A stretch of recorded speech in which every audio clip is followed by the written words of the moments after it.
mbokk yi ñu ngi leen nuyu di amaat mbégte lool dikkaat ak yéen ci xibaaru météo yi fi ñuy tàmbalee tey nag ci wàllu géej gi la parce que boo leen xoolee suba ci ngoon ci guddi maanaam fukki waxtu ak ñeent ci guddi alxames ba samedi ñaar fukki fan ak juróom-ñett ci weeru novembre ci fukki waxtu ci guddi géej gi na xaw a yëngu na am gannax bu am solo gannax boo xam ne ci maanaam ci waaxi Ndakaaru jëm Ndar ba côté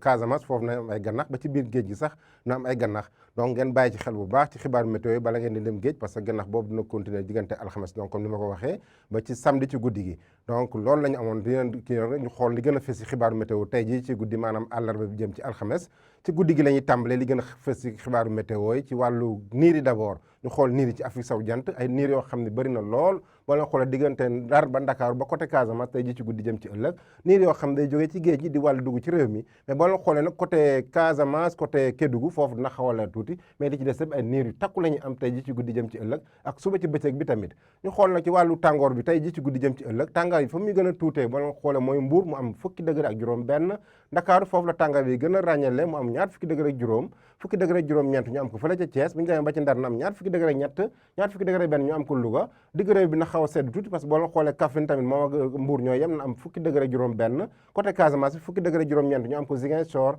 fukki degré juróom-ñett ñu am ko Sédhiou fukki degré juróom-ñaar ñu am ko fële ca Kolda bu ñu demee ba ci côté Matam bi foofu na am ñaar fukki degré juróom-ñeent naka noonu ko Bakel Tambacounda tamit am na fukki degré juróom-ñeent Kédougou am ñaar fukki degré bu ñu demee nag côté tàngooru bëccëg maanaam ci alxames bi muy demee ñu xool tàngooru bëccëg bi tàngooru bëccëg mi ngi gën a néewee Ndakaaru ndax na am fanweer degré ak ñaar foofu mooy gën a tane na am fanweer degré juróom-ñeent fële ca Mbuur mais li ci des dem nag ay fanweer degré ñeent ak fanweer degré juróom la ñuy am boo leen xoolee tàngaay bi wàññeeku na tuuti bu ñu ko méngaleeg ak bis bee ñu génn Casamance na am fanweer degré ñeent naka noonu Sédhiou ak Kolda fanweer degré juróom-ñaar ñu am ko Tambacounda foofu na xaw a tàng tuuti mais tàngaay bi na xaw a yem ba doon xoolee Ndakaaru ak Tamba xaw naa wuti tuuti na am côté Matam ak Bakel na am fanweer degré ñeent Kédougou am fanweer degré ak juróom ba doon xoolee donc boo ci kaw nii na am ay niir yoo xam ne doxantu ci bëccëg gi asamaan si nag na fenk bu baax côté Casamance côté Tambacounda ba Bakel ba Kédougou foofu asamaan su fenk la ñuy am donc bu ñu ko tënkee mbokk yi nañ am ab gannax boo xam ne dina commencé alxames ci guddi donc ñu baamtuwaat ko